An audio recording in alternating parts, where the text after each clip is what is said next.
এই ব্যক্তি নিজেকে যত মুসলমান মনে করুক, আমরা সবাই হয়তো মুসলমান তাকে মনে করি, সে হয়তো মসজিদেও আসে, সে হয়তো নামাজও পড়ে, সে হয়তো হজ উমরা করতেও যায়, অথচ তার কোনো আমল, সে নামাজ পড়ুক, রোজা রাখুক, হজ করুক, জাকাত করুক, দান করুক, সাদাকা করুক, তার কোনো আমল আল্লাহর কাছে গ্রহণযোগ্য হয় না। যে আমাদের অনেক আমল ইবাদত বন্দেগী করি, যার একটাও আল্লাহর কাছে কবুল হয় না। আজ আমরা এরকম 13 শ্রেণীর হতভাগা মানুষের কথা জানব, যে মানুষগুলোর কোনো বদামলের কারণে, কোনো ত্রুটির কারণে তার কোনো আমলই কবুল হয় না। আবার অনেকের সুনির্দিষ্ট কোনো ত্রুটির কারণে ওই ত্রুটি সংশ্লিষ্ট আমলটা ওইটা আল্লাহর কাছে কবুল হয় না।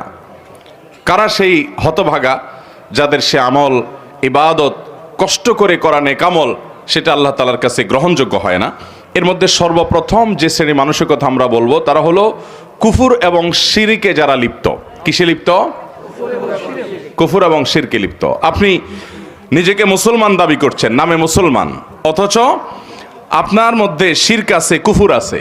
তো এরকম যদি হয়, তাহলে শিরক এবং কুফরে থাকা ব্যক্তি, এই ব্যক্তি যত নেক আমল করুক, সে নিজেকে মুসলমান মনে করছে, হয়তো তিনি 5 ওয়াক্ত নামাজও পড়েন, কিন্তু তার মধ্যে যদি শিরকে আকবর থাকে, কোন শিরিক থাকে, মানে বড় শিরিক, যে শিরকটার কারণে মানুষ ইসলাম থেকে খারিজ হয়ে যায়, তার মধ্যে যদি কুফরি থাকে, যেটার কারণে মানুষ ইসলাম থেকে খারিজ হয়ে যায়, তাহলে এই ব্যক্তি নিজেকে যত মুসলমান মনে করুক, আমরা সবাই হয়তো মুসলমান তাকে মনে করি, সে হয়তো মসজিদেও আসে, সে হয়তো নামাজও পড়ে, সে হয়তো হজ উমরা করতেও যায়, অথচ তার কোনো আমল, সে নামাজ পড়ুক, রোজা রাখুক, হজ করুক, জাকাত করুক, দান করুক, সাদাকা করুক, তার কোনো আমল আল্লাহর কাছে গ্রহণযোগ্য হয় না।